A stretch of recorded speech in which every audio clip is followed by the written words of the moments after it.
Mike Mposhi, Minister for Environment and Economy from Zambia,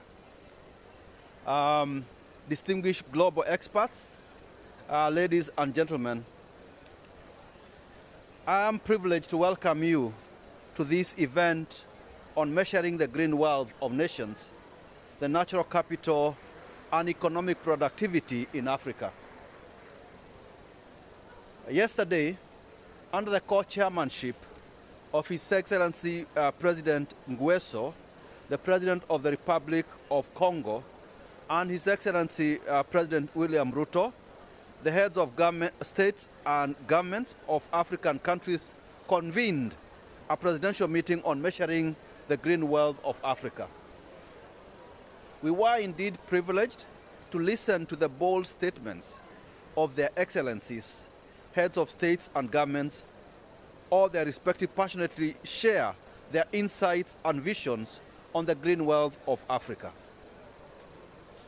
Their excellencies unanimously advocated for the proper valuation of Africa's green wealth and the integration of the values of its services in the systems of national accounts, or what we call SNAs.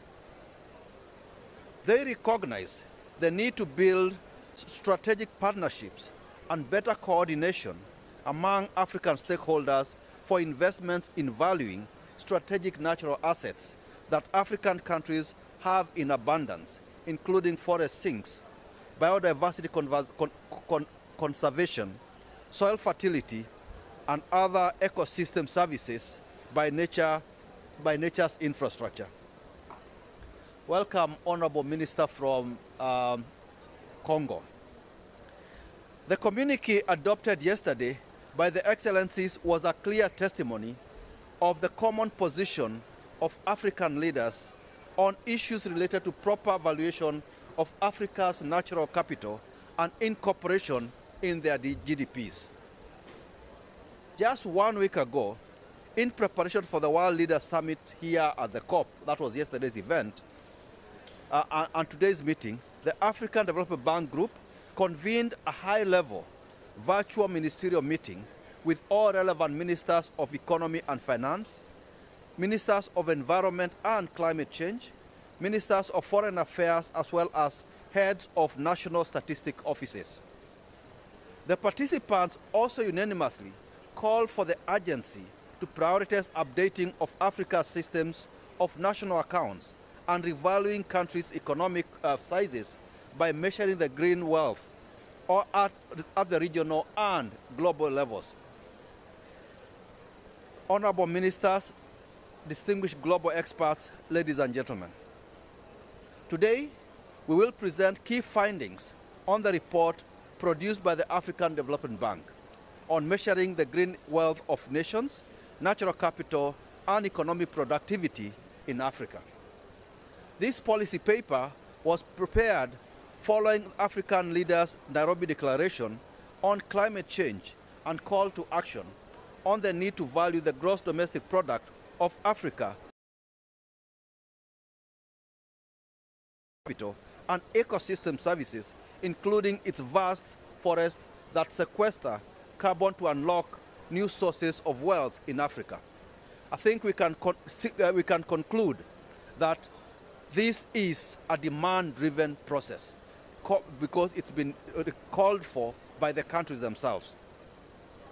The policy paper that will be presented also responds to the recommendation from the 37th Ordinary Session of the African Union in February this year, which further emphasized the need to go green, to green the GDP by incorporating the value of natural capital and associated ecosystem services. Without preempting what my colleague and my namesake, the Chief Economist and Vice President, will say during his presentation, please allow me to give you a glimpse of what I consider are the key main takeaways at a personal level from this report. First, we need to invest in our systems of national accounts if we want to have accurate measure of our wealth.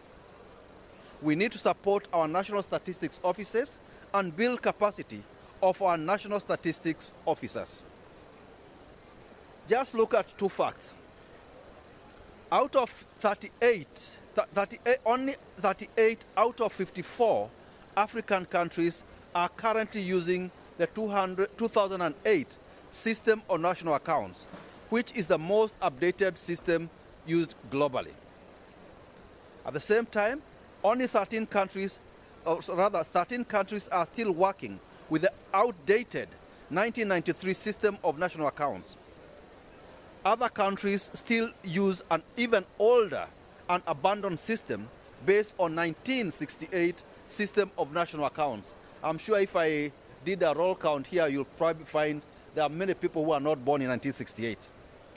This means that the current estimate of our gross domestic product in many African countries are at best conservative and in most cases are not up to date and most likely underestimated. Next year, the United Nations will most likely adopt an updated system of national accounts, which could start being rolled out across the globe in 2026, 2027.